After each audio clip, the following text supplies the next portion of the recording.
الحمد للہ وکفی وسلام علی عبادہ الذین اصطفی خصوصا علی افضلہم وخاتم النبیین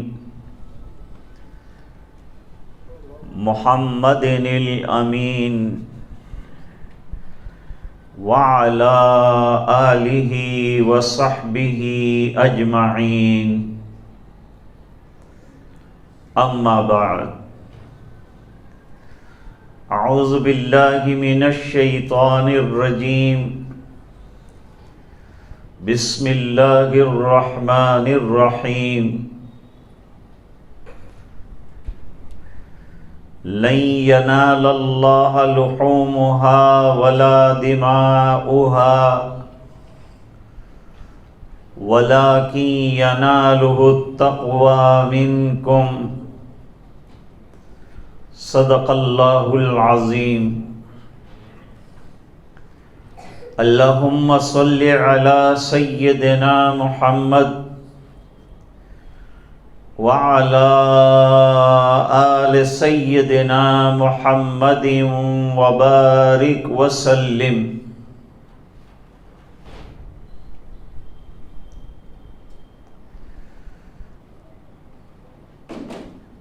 قربانی کا آج تیسرا دن ہے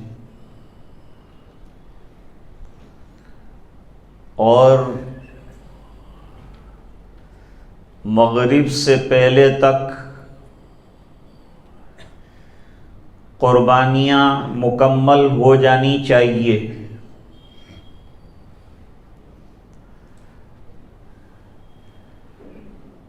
یہ حنفیہ کا مسلک ہے۔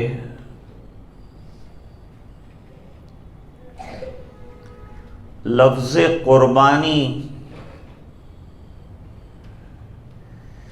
یہ قرب سے نکلا ہے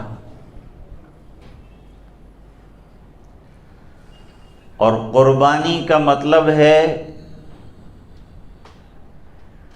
اللہ کا قرب حاصل کرنے کا طریقہ۔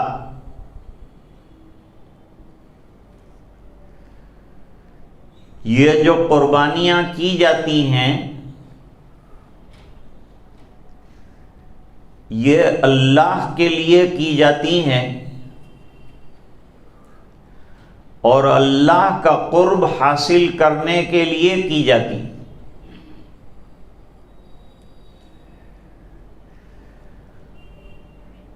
ان میں بھی خاص یادگار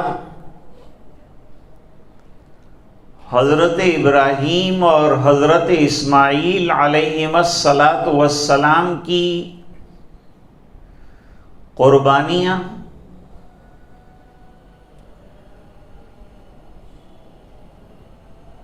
یہ جو قربانی ان یادگاروں کے طور پر امت مسلمہ میں باقی رکھی گئیں،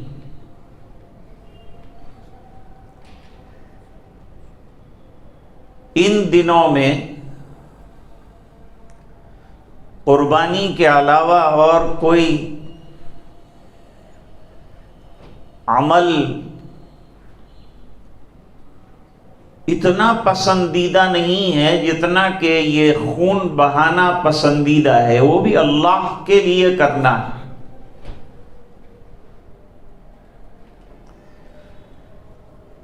حق تعالی شانہ نے یہ آسانی فرمائی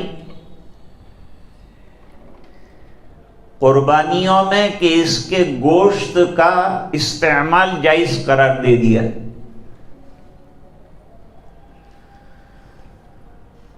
کہ بھئی قربانی کا گوشت خود بھی کھا سکتے ہیں، دوسروں کو کھلا بھی سکتے ہیں، غربا میں رشتہ داروں میں تقسیم بھی کرنا چاہیے۔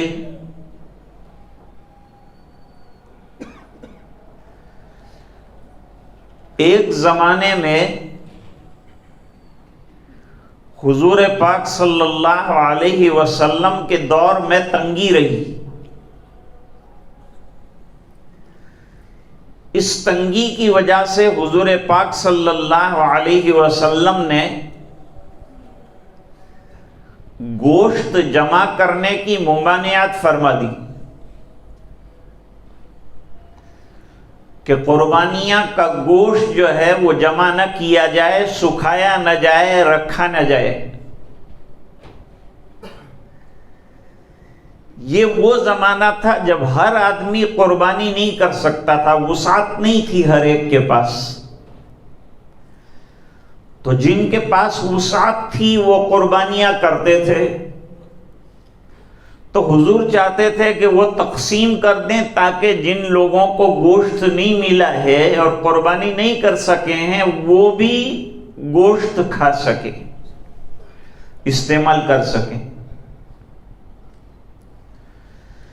پھر اللہ تعالیٰ نے بہت فتوحات عطا فرمائی، اور فتوحات کا عالم یہ تھا کہ سب قربانی کرتے تھے۔ ایک مرتبہ حضور پاک صلی اللہ علیہ وسلم کے پاس کسی نے 100 بکریاں بھیجی یا اس سے بھی زیادہ بکریاں بھیجی۔ آپ صلی اللہ علیہ وسلم نے ایک صحابی کو مقرر فرمایا کہ جاؤ اور ہر صحابی کے گھر پر بکری پہنچاؤ۔ پہنچائی گئی، لیکن آ کر انہوں نے کہا حضور ایک بکری بچ گئی۔ آپ صلی اللہ علیہ وسلم نے فرمایا یہ تم لے جاؤ، تم اپنی طرف سے اس کو قربان کر دینا۔ پھر اللہ تعالیٰ نے اتنی وسعت عطا فرمائی کہ جب حضور پاک صلی اللہ علیہ وسلم نے حج کیا تو اپنے ساتھ ہدی کے جانور ہانک کر لے گئے۔ اس کو تمتع مع سوق ہدی کہتے ہیں ہماری اصطلاح میں، اسلامی اصطلاح میں۔ تمتع مع سوق ہدی کرنے والا اپنا احرام نہیں کھول سکتا یہاں تک کہ وہ قربانیاں نہ ہو جائیں۔ تو حضور پاک صلی اللہ علیہ وسلم 100 اونٹ لے کے چلے، اور آپ نے منا میں اپنے ہاتھوں سے 63 اونٹوں کو نحر فرمایا اور باقی کا کام حضرت علی کے سپرد کیا۔ تو حضور کی عمر بھر کی قربانی گویا کہ آپ نے ایک ہی دفعہ میں کر دی۔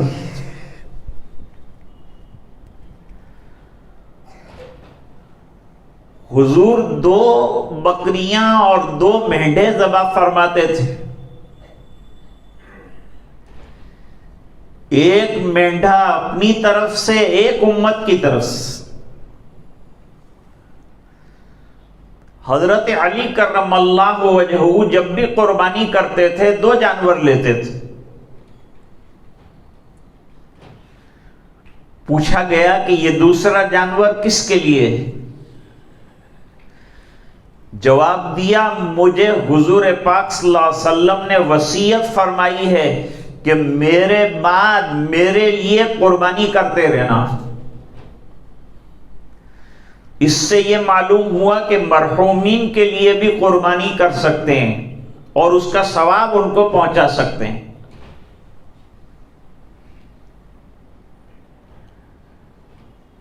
پھر یہ قربانیوں کا سلسلہ امت میں جاری رہا۔ جب فتوحات ہو گئی تو حضور نے فرمایا اب گوشت کھاؤ بھی اور جمع کر کے رکھو بھی۔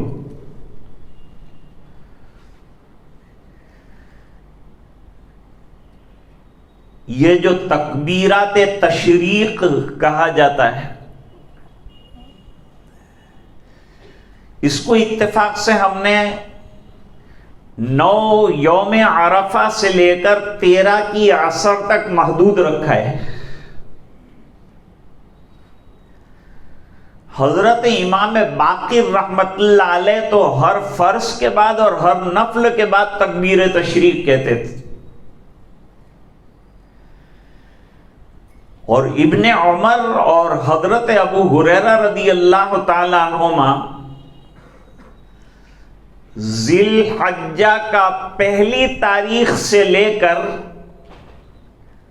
جب تک ایام تشریق رہتے تھے وہاں تک ہر وقت تکبیر تشریق پڑھتے ہی رہتے تھے۔ ابن عمر تو مینا میں اپنے خیمے کے اندر پڑھتے تھے اور لوگ اپنے خیموں کے اندر زور زور سے پڑھتے تھے۔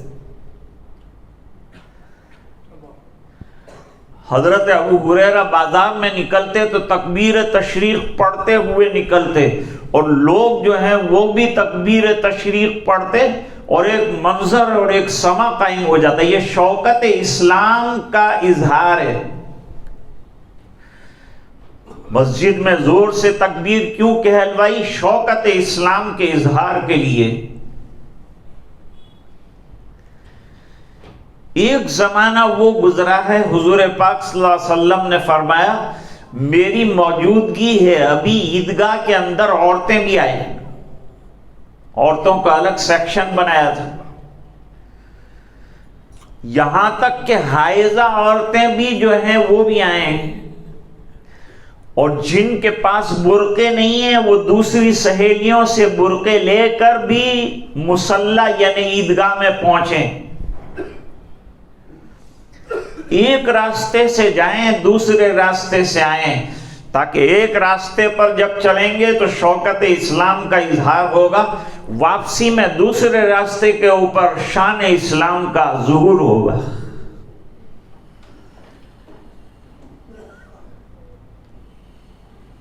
تو حضور نے فرمایا آپ جمع کر کے بھی رکھ سکتے ہیں۔ تشریق گوشت سکانے کو کہتے ہیں، گوشت کو سکایا جائے۔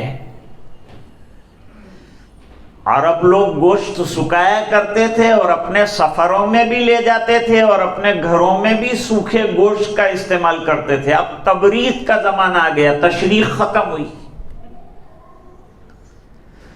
تبرید کے معنی فریز میں بھر بھر کے رکھنا، اس میں لوگ اتنا بھر بھر کے رکھتے ہیں کہ ایک سال کا دوسرے سال تک بھی چلتا ہے، اور جو دینا چاہیے ضرورت مندوں کو وہ دیتے بھی نہیں ہیں، بھر کے رکھ دیتے ہیں۔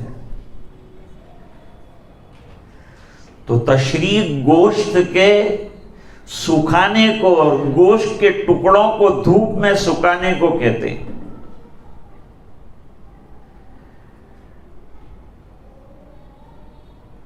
یہ تکبیرات تشریق اصل میں 3 ہستیوں کی یادگار بنتی۔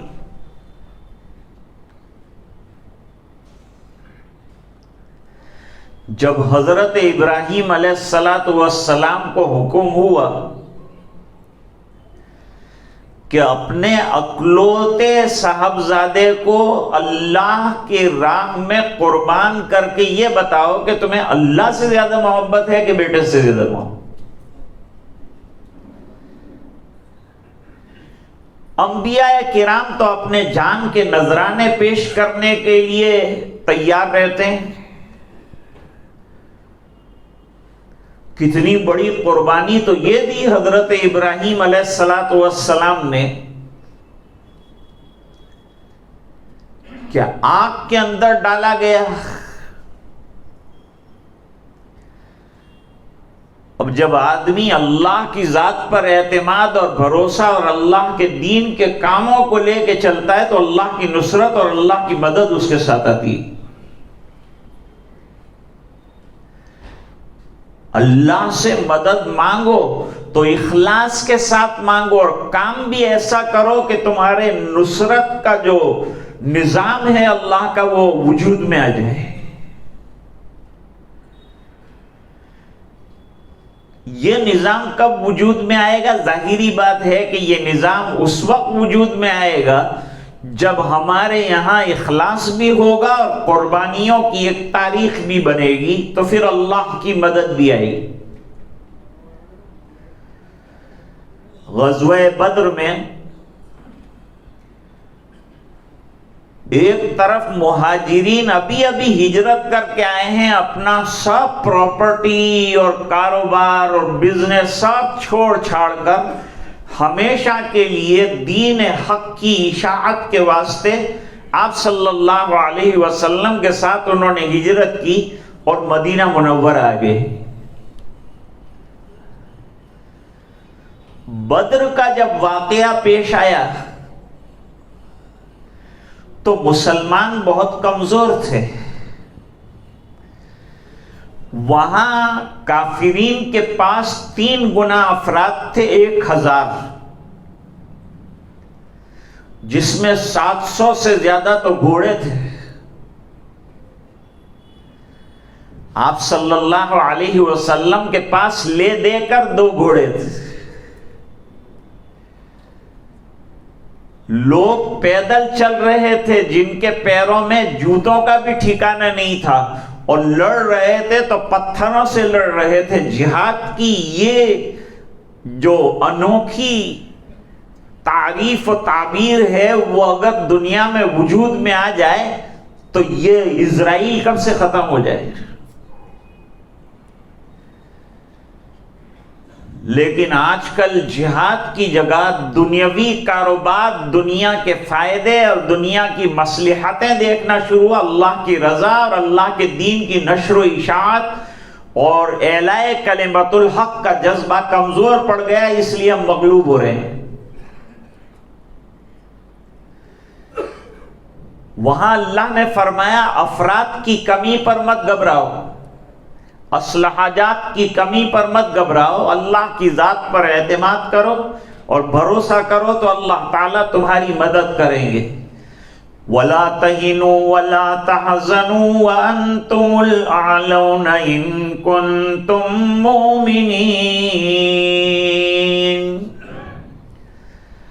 نہ تمہیں گزشتہ اپنے احوال کو دیکھ کر غمگین ہونا ہے، نہ آئندہ ان کی طاقتوں اور پرشکو فوج پر گھبرانا ہے، بلکہ تم اللہ کی ذات پر اعتماد کر کے اللہ کے لیے اگر دین کا کام کرو گے اور کوششیں کرتے رہو گے تو اللہ تعالیٰ کامیابیاں عطا فرماتے رہیں گے۔ تو 313 کو اللہ تعالیٰ نے چند منٹوں کے اندر ہزاروں کے اوپر برقرار اور قائم کر دیا اور کامیابی سے ہمکنار کر دیا۔ وَلَقَدْ نَصَرَكُمُ اللَّهُ بِبَدْرٍ وَأَنْتُمْ أَذِلَّةٌ۔ اللہ تعالیٰ فرماتے ہیں ہم نے تمہاری بدر کے اندر کیسی نصرت کی، تمہاری قربانیاں تھی تو ہماری نصرتیں بھی تمہارے ساتھ آئیں، حالانکہ تم کمزور تھے، ضعفاء تھے، لیکن ہماری مدد کے ذریعے سے ہم نے قوی کیا اور 3000 فرشتوں کی فوج بھیجی۔ فوج فرشتے لڑتے نہیں تھے، لیکن جو کام غلط ہوتا تھا یا نشانے پر نہیں بیٹھتا تھا وہ نشانہ ٹھیک کر دیتے تھے، تعاون کرتے تھے، لڑتے افراد تھے، فرشتے لڑتے نہیں۔ لڑائی کے لیے ان کو نہیں بھیجا تھا، ان کو اطمینان قلبی کے لیے اور مومنوں کے دل کے سکون پہنچانے کے لیے بھیجا گیا۔ وَلِتَطْمَئِنَّ بِهِ قُلُوبُكُمْ وَمَا النَّصْرُ إِلَّا مِنْ عِنْدِ اللَّهِ۔ قرآن کریم میں اس کی طرف اشارہ کیا۔ تو آپ صلی اللہ علیہ وسلم نے تکبیر تشریق کہنے کا حکم دیا۔ اب اس کی حقیقت ذرا سمجھتے ہیں۔ حضرت ابراہیم علیہ السلام نے جب اپنے بیٹے کو آنکھ پر اس کی پٹی باندھ دی اور کروٹ کے بل لٹایا اور اللہ کے حکم کے مطابق چھری چلائی، یہ سب کہنا اور یہ بولنا بہت آسان ہے۔ ہم سے بکری پر جو ہے چھری نہیں چلتی، مشکل سے چل پاتی ہے، ہمارا دل دکھتا ہے، ہم انسان ہیں، لیکن اللہ کے حکم کے سامنے ہم دم بخود ہیں۔ ہم خاموش کیوں ہیں؟ ہمارے پاس اللہ کا حکم آیا یہ کرو تو وہ ہم کو کرنا ہے، اور اللہ جس کام کا، وہ جانور جو ہے وہ بھی اللہ کی مخلوق ہے، ہم بھی اللہ کی مخلوق ہے، بعض جانور اللہ تعالیٰ نے ایسا پیدا کیا ہے کہ وہ جانوروں کو کھاتا ہے، اور بعض جانور اللہ نے ایسے پیدا کیے ہیں کہ وہ انسانوں کے لیے بنائے ہیں۔ جانور پیدا کیے تیری غذا کے واسطے، اور کھیتیاں سرسبز ہے تیری غذا کے واسطے، چاند سورج اور ستارے ہیں ضیاء کے واسطے، یہ سب تیرے لیے اور تو خدا کے واسطے۔ ہم سب اللہ کے بندے، ہمارا کام ہی جو یہ ہے کہ بندہ وہ ہوتا ہے، غلام وہ ہوتا ہے کہ اس کو آقا حکم کرے تو وہ آرگیومنٹ نہ کرے کہ یہ حکم آپ نے کیوں دیا، وہ یہی کہے گا کہ میں مالک ہوں، تو مملوک ہے، تیرا کام ہے وہ حکم بجا لانا جو میں کہہ دوں، جو تیری سمجھ میں آئے کہ نہ آئے۔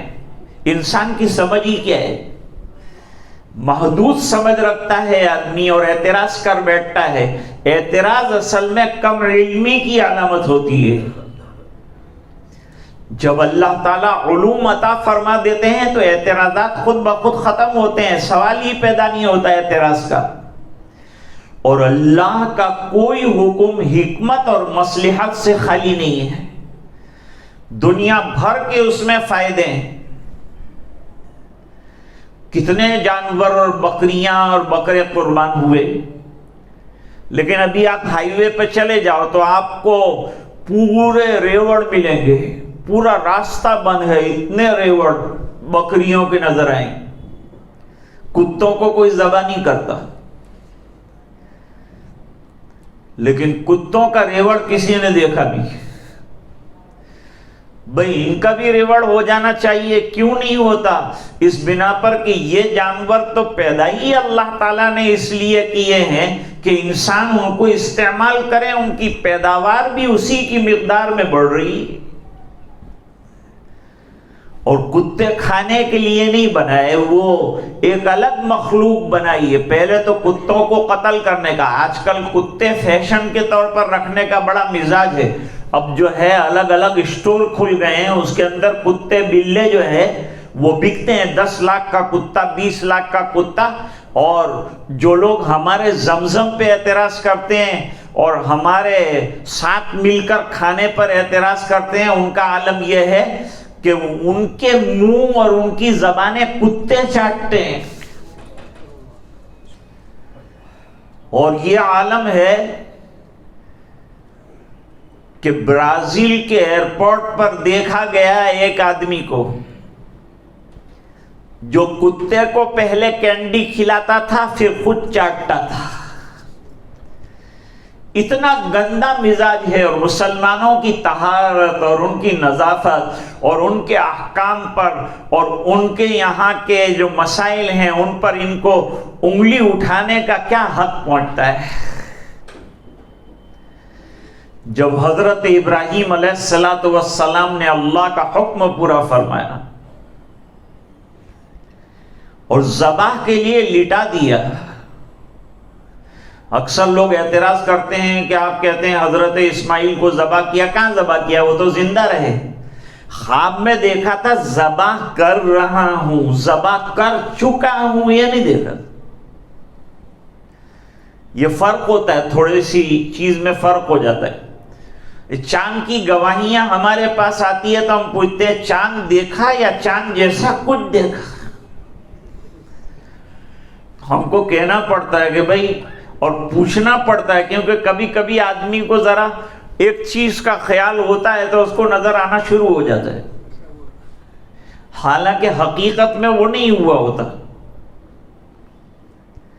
تو جب وہ گواہی دیتا ہے کہ نہیں یہ حضرات گواہ ہیں اور ہم نے چاند ہی دیکھا ہے، تب جا کر اس کی باتوں مانا جاتا۔ میں ایک سفر میں تھا ہوائی جہاز میں، وہ سامنے میگزین پڑا ہوا تھا، وہ عربی تھا۔ میں نے پڑھنا شروع کیا تو اس میں ایک لطیفہ لکھا تھا۔ لطیفہ یہ تھا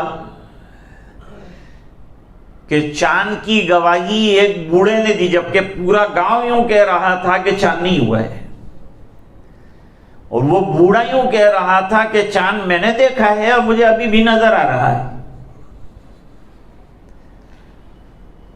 اس کو قاضی کے پاس لے گئے. قاضی نے جائزہ لیا کہ بھئی اس کو ابھی بھی چاند نظر آیا. ابھی تو یہاں تو چاند کیسے نظر آئے گا, ابھی تو ہم کمروں میں بیٹھے ہیں. اس نے کہا مجھے ابھی بھی نظر آ رہا ہے. تو قاضی نے غور سے دیکھا تو ان کی بھاؤں کا ایک بال جو ہے وہ آنکھ کے اوپر سے یوں گھوم کے جا رہا تھا. تو قاضی صاحب نے پانی منگوایا, ان کی بھاؤں کے اوپر پانی لگوایا اور پھر پوچھا کہ اب چاند نظر آ رہا ہے کہ اب نہیں نظر آ رہا. تو چاند کی گواہیوں کا معاملہ نازک ہوتا ہے. لوگ بہت جلدی کرتے ہیں, بھائی جلدی خبر لاؤ. بھائی ہمارے ہاتھ میں بھی نہیں ہے خبر لانا. خبر اللہ کی طرف سے ملے گی تو ہم آپ کو دیں گے, نظر آئے گا اور دکھے گا, نہیں دکھے گا گواہیاں لیں گے, اس کے بعد پھر جو ہے اعلان کریں گے. لوگ کہتے نہیں تم کیوں اتنی دیر لگاتے ہو, ہم کو دیر ہوتی ہے, ہم کو یوں ہوتا ہے. بھائی جو فرائض پورے کرنے ہیں وہ تو اپنے وقت پر ہی ہوں گے, اس کے لیے ٹائم معین اور طے ہے, اس کے مطابق ہوگا. اس میں جلدی کرنے کی کیا ضرورت ہے؟ چاند نظر آ جائے عید کا تو ٹھیک ہے, نہ نظر آئے تو بھی کوئی بات نہیں, اللہ کی مرضی. 29واں ہو گیا چاند ٹھیک ہے, 30واں ہو گیا ٹھیک ہے, سب اللہ کی مرضی اور اس کے اختیار میں ہے. جب لٹایا اور چھری چلانا شروع کیا, حضرت ابراہیم علیہ السلام نے تو بیٹے نے پہلے سے ترتیب اور تدبیر سمجھائی. میرا کپڑا نکال دیجئے, الگ کر دیجئے, اس بنا پر کہ جب گھر جائیں گے میرے کپڑے پر خون کے چھینٹے ماں دیکھے گی تو بہت بے قرار ہو جائے گی. ماں کی ممتا, ماں کا پیار بہت بے قرار ہو جائے گی, اس لیے ابا جان یہ نکال دیجئے. اور ذرا آنکھوں پر پٹی باندھیے, کہیں شفقت پدری میرے چہرے کو دیکھ کر آپ کو یہ کام کے نہ کرنے پر آمادہ نہ کر دے, اللہ کا حکم پورا ہونے سے رہ نہ جائے. اس کا مشورہ اسماعیل دے رہے ہیں ابا جان کو, اور عمر ہی کیا ہے ابھی. لیکن نبیوں کی تربیت کا نتیجہ یہ ہوتا ہے کہ اللہ کے وعدوں پر یقین رکھتے ہیں اور اللہ کے احکام کو پورا کرنے کا پورا ذوق اور جذبہ رکھتے ہیں. اس لیے فرمایا کہ قربانیاں دل محسوس کر مت کرو کہ اتنا مہنگا جانور ہم کو قربان کرنا پڑا. نہیں, ہم نے اللہ کو راضی کرنے کے لیے یہ کام کیا ہے, کیونکہ اللہ تعالیٰ قرآن میں فرماتے ہیں لَن يَنَالَ اللَّهَ لُحُومُهَا وَلَا دِمَاؤُهَا وَلَكِن يَنَالُهُ التَّقْوَى مِنكُمْ. تمہارا گوشت تم کھاتے ہو, خون بہہ کے چلا جاتا ہے, حالانکہ یہ میزان میں تلنے والی چیزیں ہیں بعد میں, لیکن فرماتے ہیں وہ تمہارے لیے ہے, ہمارے پاس تمہارا اخلاص پہنچتا ہے, تمہارا تقوی جو ہے وہ ہمارے پاس پہنچتا ہے کہ تمہارے اندر جذبہ اطاعت کتنا ہے. تقوی کے معنی اطاعت کا جذبہ, اللہ کی ماننے کا جذبہ تمہاری زندگیوں میں اور تمہارے اندر کتنا پایا جاتا ہے, یہ دیکھنے والی چیز ہے, اور اس کا امتحان جو ہے وہ لیا جاتا ہے. اب حضرت ابراہیم علیہ السلام نے چھری چلانا شروع کر دیا. اچانک حضرت جبریل علیہ السلام جنت سے مینڈا لے کر آئے اور انہوں نے پکارا اللہ اکبر اللہ اکبر. بھئی یہ تو بڑی بات ہو گئی, یہ بڑا واقعہ, بڑا سانحہ پیش آیا کہ ایک لخت جگر کو باپ جو ہے چھری چلا کر ختم کرنا چاہتا ہے, اللہ کے حکم کو پورا کر کے یہ بتانا چاہتا ہے کہ اللہ تیرے احکام کے سامنے اور تیری مرضی کے سامنے اولاد کیا ہے اور مال کیا ہے اور جان کیا ہے اور گھر بار کیا ہے اور دولتیں کیا ہے اور مال کیا ہے, کوئی حیثیت نہیں ان کی. سب سے بڑی چیز جو غالب آ کر رہے گی وہ اللہ کا حکم ہوگا. مومن کی زندگی میں جو پھریرا لہراتا ہے اس کی زندگی کا, وہ اللہ کی طاعت اور فرما برداری کی بنیاد ہے. اس کا جو قدم اٹھتا ہے اللہ کی رضا میں اٹھتا ہے, پھر وہ اپنی عقل کو بالائے طاق رکھ دیتا ہے, ہر جگہ اپنی عقل نہیں چلاتا. تو مینڈا آیا, اب اس کی بھی بڑی تاریخ ہے, لیکن اس پر علماء نے پھر کلام کیا, اس لیے اس کو چھوڑ دیتا ہوں. مینڈھا لا کر رکھا گیا. اللہ اکبر اللہ اکبر جبریل علیہ السلام نے فرمایا. اور حضرت ابراہیم علیہ السلام نے مڑ کے دیکھا اور پٹی ہٹائی اور پتہ چلا کہ اسماعیل کی گردن ہٹ چکی اور چوری مینڈھے پر چل رہی. فرمایا لا الہ الا اللہ اللہ اکبر. جب حضرت اسماعیل علیہ السلام نے یہ بات سنی اور یہ جان لیا کہ مجھے ذبح نہیں ہونا ہے، اللہ کو میرا ذبح ہو جانا منظور نہیں ہے، خالی یہ عمل منظور تھا کہ چھری پھیری جائے، وہ کر چکے ہیں ابا جان اور وہ حکم پورا کر چکے ہیں. لہذا اب جو ہے انہوں نے بھی پڑھا اللہ اکبر وللہ الحمد. تب سے یہ سلسلہ جو ہے وہ جاری کر دیا گیا اور وہ یادگار کو باقی رکھا گیا. اس لیے قربانیوں کے موقع پر صحابہ کرام سے حضور پاک صلی اللہ علیہ وسلم نے فرمایا تھا ذبحوا، قربانیاں کرو قربانیاں. تو صحابہ کرام کو تعجب تھا، یہ بقرہ عید تو ہم لے کے آ گئے، باقی کہیں حدیث میں بقرہ عید کا تذکرہ نہیں ہے، وہاں تو عید الاضحیٰ کا نام لیا گیا ہے. اس کو عید الاضحیٰ کہا جاتا ہے. اضحیہ یعنی قربانی پیش کی جاتی ہے، اور اردو میں قربانی اصل میں عربی سے نکلا ہے، لفظ قرب سے نکلا ہے کہ اللہ کا تقرب اور قرب حاصل کرنا، یہ ہمارا مقصد ہے اس کے ذریعے سے. اس لیے اس کا نام عید قربان بھی رکھا اور عید الاضحیٰ بھی رکھا. تو حضرت اسماعیل علیہ السلام کی جگہ یہ یادگار آ گئی مینڈھا. اب فرمایا کہ تم بھی قربانیاں کیا کرو اور اپنے جد امجد حضرت ابراہیم علیہ السلام کی یادگار کو باقی رکھو.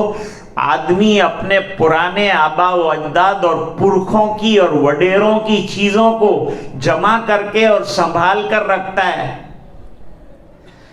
بھئی یہ چیز کیا ہے؟ تو کہا یہ میرے دادا جان کی یادگار ہے. یہ چیز کیا ہے؟ تو یہ میرے پردادا کی یادگار ہے. اور یہ کیا ہے؟ تو فرمایا میرے لکڑ دادا اور پکڑ دادا کی جو ہے یادگار ہے. سب یادگاروں کو جمع کر کے رکھا ہے. حالانکہ وہ یادگار کچھ بھی کام نہیں آ رہی ہے، لیکن بھئی ہمارے آبا و اجداد کی یاد. یہ مینڈھے کے سینگ ایک عرصے دراز تک جو حضرت ابراہیم علیہ السلام نے ذبح فرمایا تھا اللہ کے حکم پر، وہ اس کے سینگ جو ہے بیت اللہ کے اندر ایک عرصے تک لٹکے ہوئے رہے. بعد میں جو ہے بیت اللہ پہ حالات آئے تھے. بعض دور ایسے گزرے ہیں کہ اس میں نمازیں موقوف ہوئی ہیں، اور بعض مرتبہ بیت اللہ میں آگ لگی ہے. کچھ سانحہ ہمارے سامنے کا بھی ہوا ہے، پہلے بھی جو ہے وہ سلاطین کے زمانے میں بھی یہ واقعہ پیش آیا. حضرت عبداللہ ابن زبیر کے زمانے میں بھی واقعہ پیش آیا. گولہ باری ہوئی بیت اللہ شریف کے اوپر اور حرم کے اوپر، اور نمازیں بند رہیں. کچھ گولی بار بھی ہوا، کچھ حملے بھی ہوئے. تو جب آگ لگی تھی اس زمانے کے اندر، وہ سین جو یادگار تھے، جو یہ بات کی دلیل تھے کہ اللہ تعالیٰ نے دمبا جو ہے وہ جنت سے بھیجا تھا، وہ اس کی یادگار کو باقی رکھنے کے لیے بطور دلیل کے اس کو باقی رکھا گیا تھا. تو صحابہ کرام سے کہا ضحوا. تو صحابہ کرام نے تحقیق کی. صحابہ کرام سوالات بہت کم پوچھتے تھے، لیکن جہاں سمجھ میں نہ آئے تو سمجھنے کے لیے پوچھتے تھے، عقائد کو ٹھیک کرنے کے لیے پوچھتے تھے. مسائل پر صحیح عمل جب تک آدمی علماء سے پوچھ نہ لے وہاں تک نہیں ہو سکتا. اس لیے قرآن کریم میں فرمایا فَاسْأَلُوا أَهْلَ الذِّكْرِ إِن كُنتُمْ لَا تَعْلَمُونَ. تم کو اگر علم نہیں ہے تو اللہ تعالیٰ نے علم والے لوگ پیدا کیے ہیں، ان سے مسائل کو پوچھو اور آگے چلو، تاکہ تم کوئی کام ایسا نہ کرو کہ کر گزرو اور تمہیں کوئی فائدہ بھی نہ پہنچے. جیسے عصر کی نماز کے بعد اگر کوئی نفل پڑھنے کے لیے کھڑا ہو گیا تو اس کو روکا جائے گا. اب وہ اگر یہ استدلال کرے کہ نماز اتنی مبارک چیز ہے، اتنا پیارا عمل ہے، اور آپ نماز سے روک رہے ہیں، بھئی ہم لوگ نہیں روک رہے ہیں، یہ تو اللہ کا حکم جو ہے اس کے مطابق ہمیں نماز پڑھنا ہے، جو طریقہ حضور پاک صلی اللہ علیہ وسلم نے ہم کو بتایا، جو کرنے کو کہا وہ کرنا ہے، جو کرنے کو نہیں کہا ہے اس سے رکنا ہے۔ وہ رکنا بھی عبادت ہے، وہ حکم جو کرنا ہے وہ بھی عبادت ہے۔ جب آدمی اللہ کے حکموں کے مطابق رکتا ہے تو بھی عبادت کا ایک فریضہ انجام دے رہا ہوتا ہے، اور جب وہ اللہ کے حکم کو پورا کر رہا ہوتا ہے تب بھی اس کو عبادت کا ثواب اور اجر اللہ تعالیٰ عطا فرماتے۔ تو فرمایا ما ہذہ الاضاحی یا رسول اللہ، یہ قربانیاں ہے کیا چیز، یہ اضاحی کیا چیز ہے؟ حالانکہ صاحب لسان تھے وہ لوگ، اس کے باوجود اس کی حقیقت کو پوچھا تو حضور پاک صلی اللہ علیہ وسلم نے جواب دیا، سنت ابیکم ابراہیم علیہ السلام، یہ تمہارے جد امجد حضرت ابراہیم علیہ السلام کی یادگار ہے، اس کو برقرار رکھنا ہے، اس کو باقی رکھنا ہے۔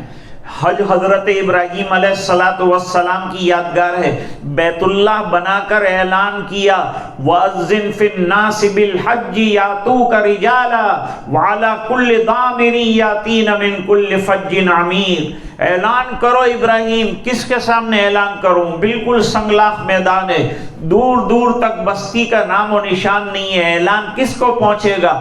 ارے بھائی وہ موبائل کا زمانہ نہیں، وہ لاسلکی کا زمانہ نہیں ہے، تو کیسے پہنچے گا یہ حکم؟ فرمایا کہ اعلان کر دینا یہ تمہارا شیوا اور کام ہے، اور اعلان کو دنیا کے کانوں تک جو یہاں موجود نہیں ہے پہنچا دینا وہ اللہ کا کام ہے۔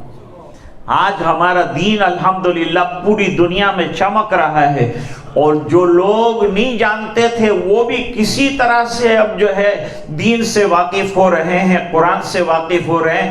جو لوگ چاہتے تھے کہ لوگ دین سے دنیا والے واقف نہ ہوں، اسلام کی صداقتیں جو ہے وہ پوشیدہ رہیں اور لوگ دین کی طرف نہ آئیں، ان تمام کی کوششیں اس لائن کی رہی، لیکن وہ لائن کی کوششوں سے لوگوں نے دین حاصل کیا۔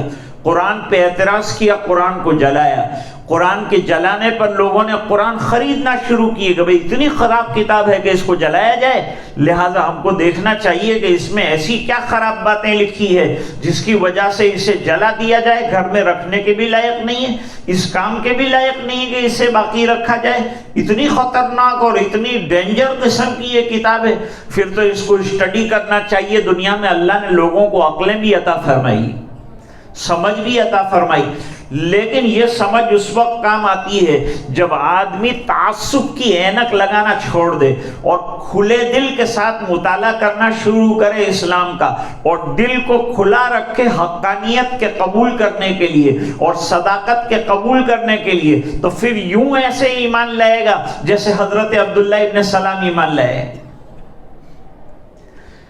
عبداللہ ابن سلام رضی اللہ تعالیٰ نے یہودیوں کے بہت بڑے حبر تھے، عالم تھے بہت بڑے، جیسے ابن سوریہ یہ فدق کا بہت بڑا واحد العین عالم تھا، بہت بڑا علم رکھتا تھا، نوجوان حسین تھا۔